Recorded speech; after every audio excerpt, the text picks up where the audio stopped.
kita taati panduan sidang anak-anak online.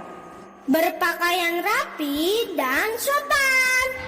Ikuti kakak gembala. Sungguh-sungguh berdoa. Sungguh-sungguh menyanyi. Dan mendengarkan firman Tuhan.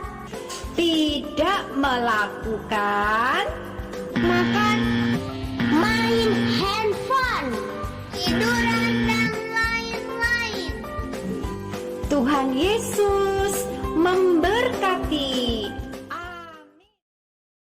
Halo adik-adik, selamat datang di Rumah Gembira. Sebelum memulai sidang kita pada hari ini, kita mulai dengan doa. Mari kita berdoa. Tuhan Yesus, terima kasih Tuhan berkat-Mu hari ini.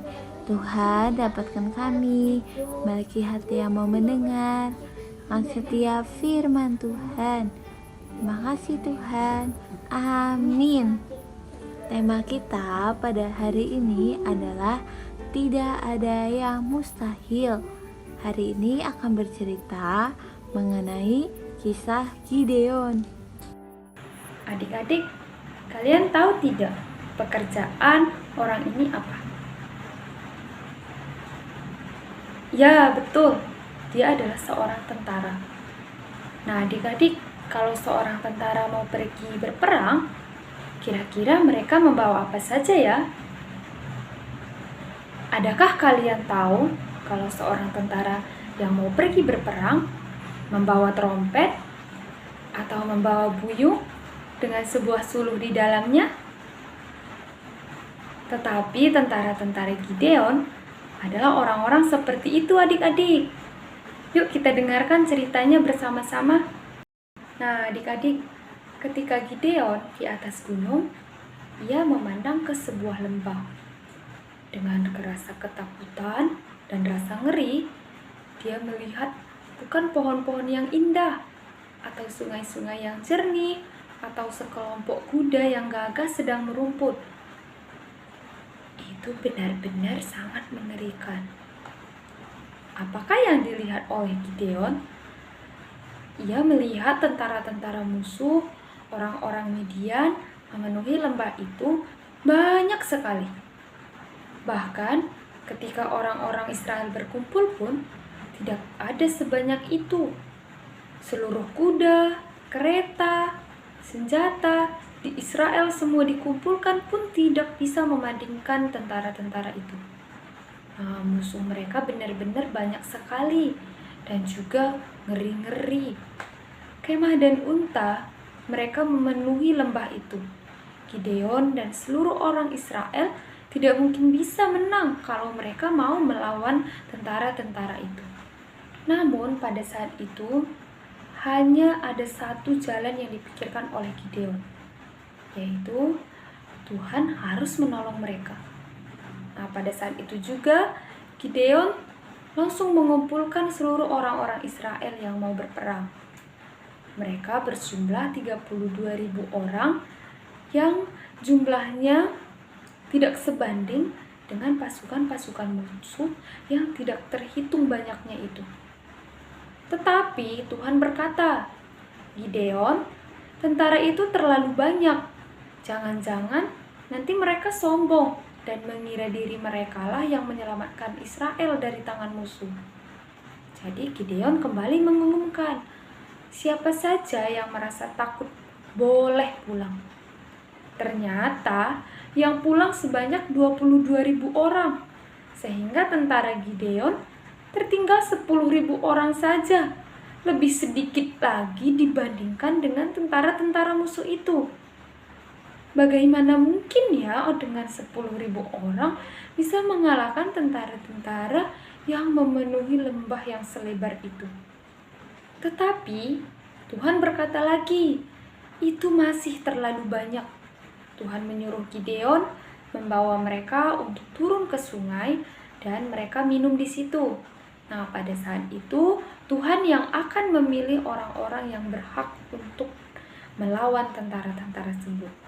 Nah, ternyata ketika minum, Sebagian dari mereka ada yang langsung menghirup air dengan lidahnya seperti anjing. Sebagian lagi ada yang berlutut sambil menjilat air. Tetapi pada mereka itu semua ada 300 orang yang memakai tangannya untuk mengambil air lalu membawanya ke mulut. Tuhan berkata kepada Gideon, dengan 300 orang itulah engkau akan menyelamatkan orang-orang Israel dari tangan-tangan musuh itu. Maka pada saat itu juga Gideon menyuruh semua tentaranya pulang, kecuali yang 300 orang itu.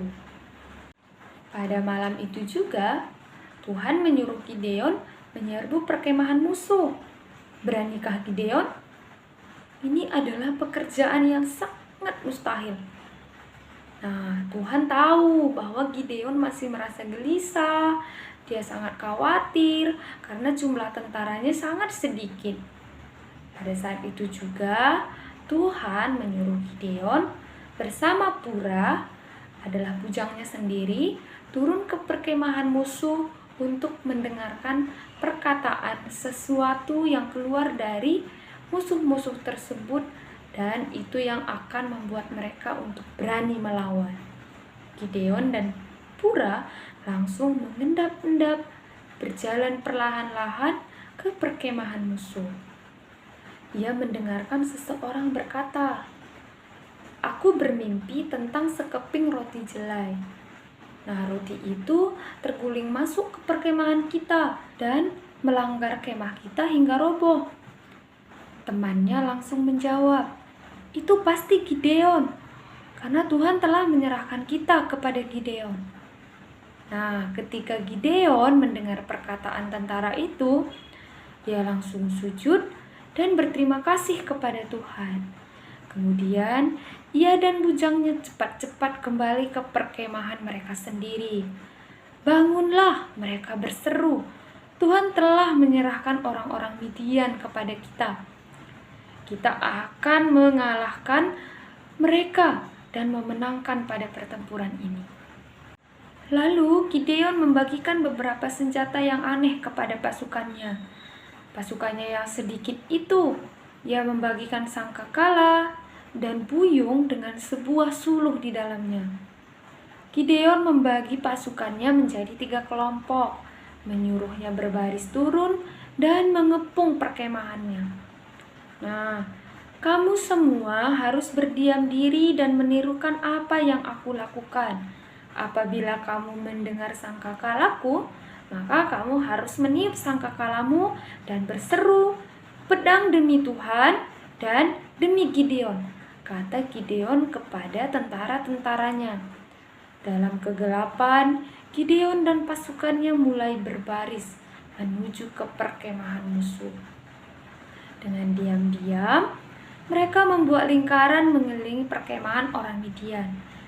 Pada saat itu juga, tiba-tiba Gideon meniup sangkakalanya. Semua anak buahnya yang gagah berani itu pun ikut meniup sangkakala mereka. Kemudian semuanya secara serentak memecahkan buyung mereka, dan betapa gaduhnya mereka. Nyala suluh mereka membuat lingkaran cahaya yang mengelilingi perkemahan musuh-musuh itu. Kemudian ke-300 pasukan itu berseru, "Pedang demi Tuhan dan demi Gideon." Orang-orang Midian bangun, terkejut dan takut luar biasa. Apa yang terjadi? Teriak mereka. Mereka melihat suluh yang menyala-nyala mengelilingi perkemahan mereka. Mereka mendengar sangkakala. Dalam kegelapan, orang-orang Midian tidak tahu berapa banyak tentara-tentara yang mengepung mereka. Bahkan mereka tidak menyadari hanya 300 orang jumlahnya. Mereka mulai berlari-lari, bertubrukan, bahkan kacau balau. Beberapa tentara musuh menjadi begitu gempar, sehingga mereka mulai berperang satu dengan yang lainnya.